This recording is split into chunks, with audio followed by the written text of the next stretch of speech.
Jane, si Nanay yun ah! Aling Emma! Aling Emma! Si Nanay yun ah! Jamie!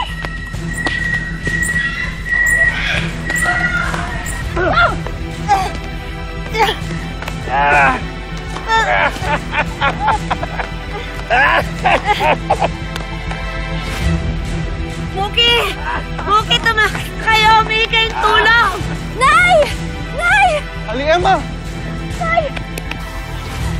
Zane! Muki! Teka na, Zane! Muk! Nandun yung boses ni Nanay Huwag dyan! Delikado dyan! Ito yung sinasabi ng mga staff na delikado daw sa loob! Pero Zane, hindi natin pwede pabayaan si Nanay, kaya halika na, Zane! Muk! Gabi na! Mawawala tayo dyan! Hindi tayo makakalabas! Halika na, Zane! Hanap tayo ng tulong, Muk! Sa labas! Hanap tayo ng tulong! Huwag kang mag-alala. Ligtas ng anak natin. At niligtas mo siya. Takot ako sa pwedeng mangyari kay Muki. Tay! Tay! Muki! Tay! Muki! Tay! May nangyaring masama kay Nanay! Ano?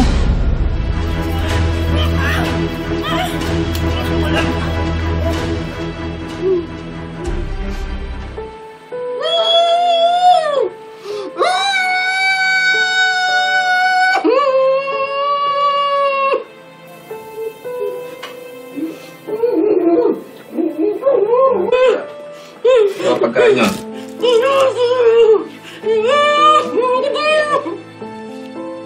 Ha? Si Emma ko, nasa panganib siya. Tulungan niya siya. Alam mo, gutom lang yan. Kumain ka muna. Anong ginawa niya si Emma?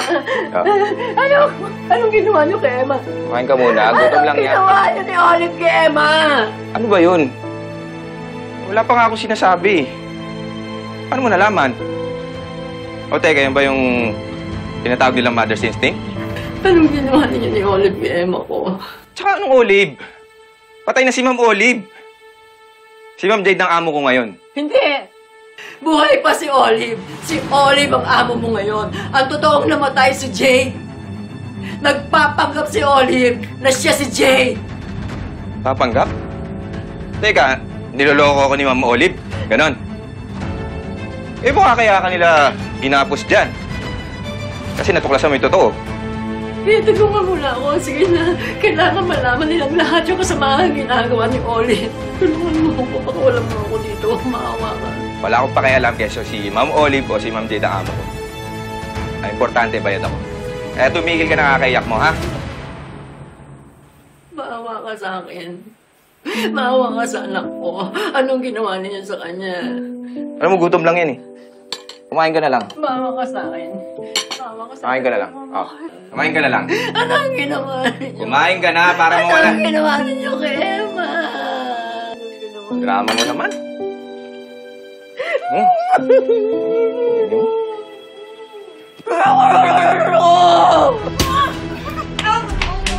Ano pang kailangan mo sa akin? Pera? Wala ako doon! Hindi pera ang kailangan ko sa'yo. Ikaw mismo. Gusto kita!